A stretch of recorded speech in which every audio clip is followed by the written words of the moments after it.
jèbùrẹ́ o àwo olùgbẹ́bẹ̀. ààrẹ Buhari rawọ́ ẹ̀bẹ̀ sáwọn ọmọ orílẹ̀-èdè Nàìjíríà ó ní kí wọ́n dáríjì òun lẹ́yìn gbogbo ọ̀pọ̀lọpọ̀ ìyà tó. ẹ mà dákun dábọ̀ ẹ jèbùrẹ́ àwo olùgbẹ́bẹ̀.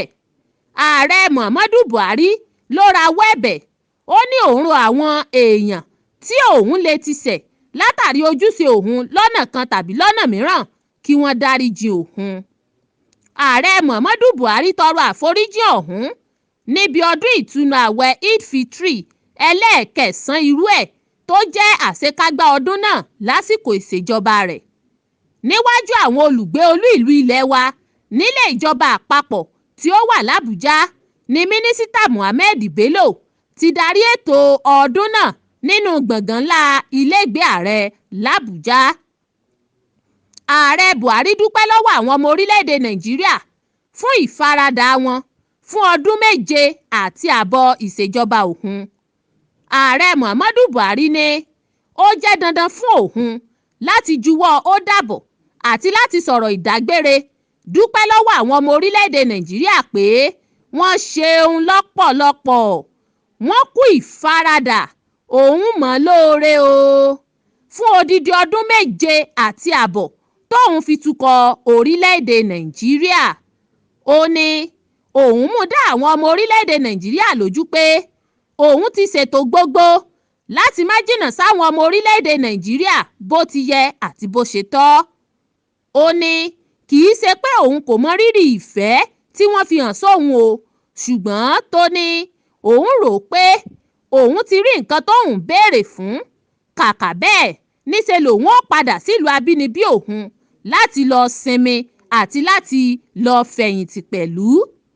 ó ní láti jẹ́ gómìnà, mínísítà àti ààrẹ lẹ́ẹ̀mejì ọ̀tọ̀ọ̀tọ̀, Ọlọ́run ti fún òun láǹfààní tí kò ṣeé gbàgbọ́ láti darí Nàìjíríà gẹ́gẹ́ bí ààrẹ orílẹ̀-èdè.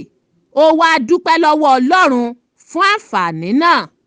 níṣe lààrẹ Buhari tún ṣe bẹ́ẹ̀ tẹnumọ́ rawọ́ ẹ̀bẹ̀ sáwọn ọmọ orílẹ̀-èdè Nàìjíríà tí òun bá ti ṣẹ̀ lọ́nà kan tàbí lọ́nà mìíràn pé kí wọ́n jèbùrẹ́ o àwo olùgbẹ́bẹ̀, kí wọ́n dáríjì òun o.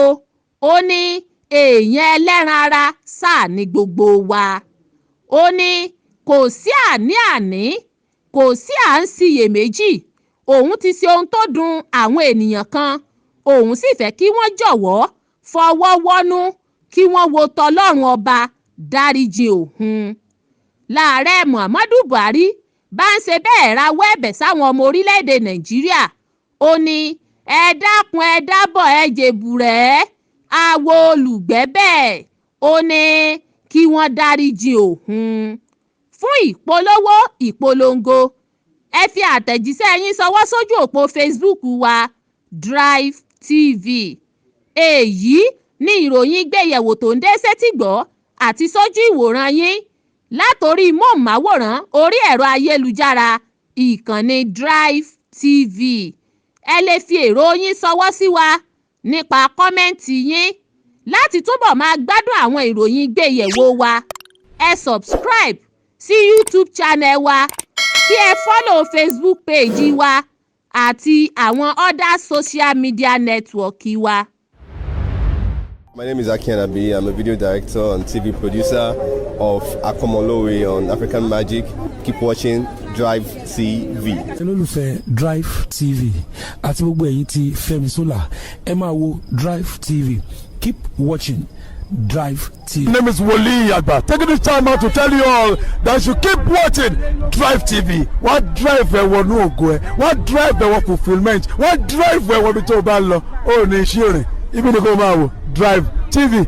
Thank you. Chloe. Drivetv. Driving you around the world.